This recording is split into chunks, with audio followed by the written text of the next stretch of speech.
My Legionnaires, today is a glorious day as I finally had the pleasure of facing off against an opponent long thought dead, Final Fantasy XV. Scouts had reported this particular game over 10 years ago, and finally I had the chance to fully dissect it and understand this massive title. As with all my tactical briefings, I'll go over a short description of the game's story, how you'll be spending your time, its strengths, and its weaknesses. Also, I've done my best to keep from spoiling any major plot points, powers, and developments within the game that haven't been shown off in trailers, demos, or press conferences. Hey, where'd you learn that one, Noct? You're thrust into the role of Noctis, an apathetic and reserved prince of Lucia. Accompanying him are his three greatest friends, Ignis, Prompto, and Gladio, who serve as his bodyguards. Their goal is to get Noctis to Altissia, where he will marry his betrothed, Lady Lunafreya, as a sign of peace between the two governments. Before they manage to arrive, however, the Imperial army of Niflheim storms Lucia's capital, killing the king and proclaiming Noctis' demise. Disparaged and enraged, these four companions are on a quest to obtain the powers of the royal forefathers and the blessings of the gods to retake their homeland. The two main things you'll be doing in the game are fighting and exploring. Skirmishes play out in a way very akin to the Kingdom Hearts games, and you see your main character warping around and slaughtering foe after foe. There are many wrinkles to the formula, however, including the distinction between the combat modes, active and wait. Active is much more fluid and hectic, while the wait mode allows you to freeze combat and analyze the situation. The first style is how the game is meant to be played, but the latter affords a more tactical approach for those who crave it. Within both modes, you'll be setting up combos with your allies, parrying/countering enemy assaults, slinging spells, and teleporting to vantage points to replenish your health and magic. While dodging and warp strikes consume mana or MP, casting spells doesn't. In an interesting twist, spells are now crafted by gathering elemental magic from ore in the world and combining that with other items to devastating effects. Due to the fact that magic doesn't discriminate, you have to time and place your spells with precision, lest you and your allies get caught in the blast. Besides combat, exploring and traversing the world will make up the bulk of your playtime. Driving through beautiful landscapes, wandering around massive cities, and completing side quests for civilians will consume many, many hours. Each area has so much character that it's easy to get caught up in just visiting every vendor or partaking in local delicacies. The tagline for this game is a fantasy based on reality, and it really shows with towns like Lestalem feeling inspired by Cuba and Altissia representing a fantastical version of Venice that is truly spectacular to behold. Learning about these places and getting to know the people who live there is just as much fun as the fighting. The last thing I wanted to mention mechanically is about gaining experience and leveling up.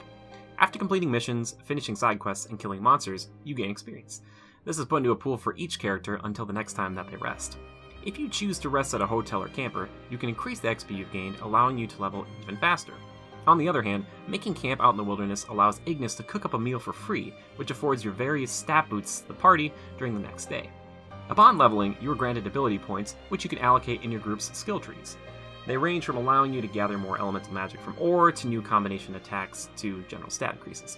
The system isn't deep, but it feels like a perfect fit. Keep quiet. Who? What? Where? I don't know. Now, let's get to what makes this game a true wonder. First off, it does an amazing job of striking the dichotomy between truly awe-inspired moments and coziness. One moment, you're facing off against a deity on a scale that is akin to the God of War franchise, and the next, you're relaxing in a camper with your brothers in arms. Both aspects feel like they go hand in hand, which I truly appreciate. Next, the cast, and I'm just so impressed at how great everyone is. Not one of them seems like a throwaway character or a nuisance in the slightest.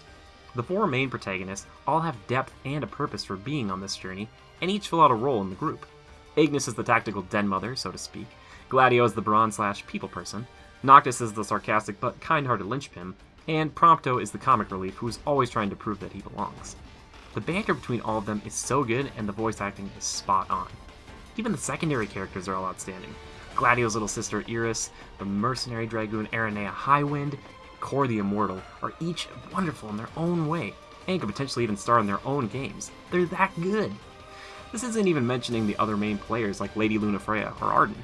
There's so much love and time devoted to each individual in this story, and it really shows. Another thing I really love about this game is the combat. Now, this isn't to say it's flawless due to some command lag now and again, but it's so gratifying to pull off a combo with one of your allies, or counter a parry for massive damage. You feel powerful yet weak at the same time.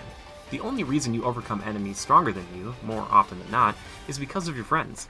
The synergy with them makes the group quite a force to be reckoned with. Little details like chatter back and forth during battle always puts a smile on my face. This ties into my next point about the detail. This title is overflowing with it. Something as small as the guys waving to some onlookers over in Altissia as they wave back, or a Prompto humming the classic Final Fantasy ending battle music.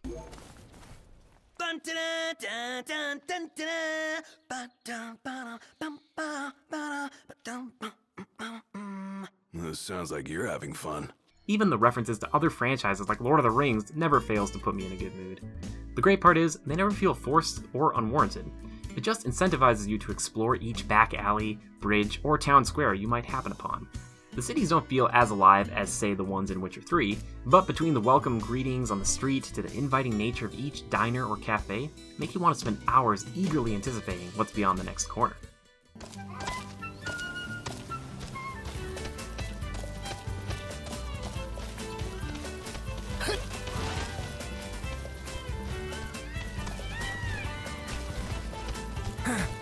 Gotta make tracks. Chop chop, Prompto. There in a jiffy!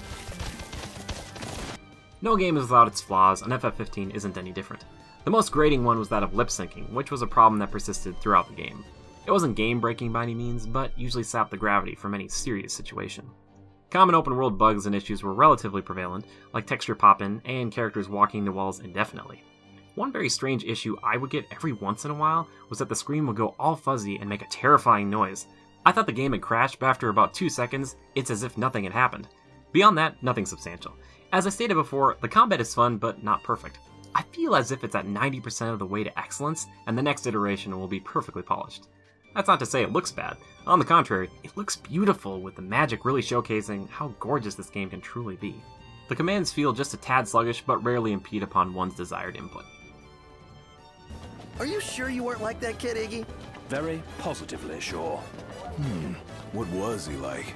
Can't seem to recall. Well, can't be too different from now. Sounds right. All of that being said, Final Fantasy XV is a true marvel.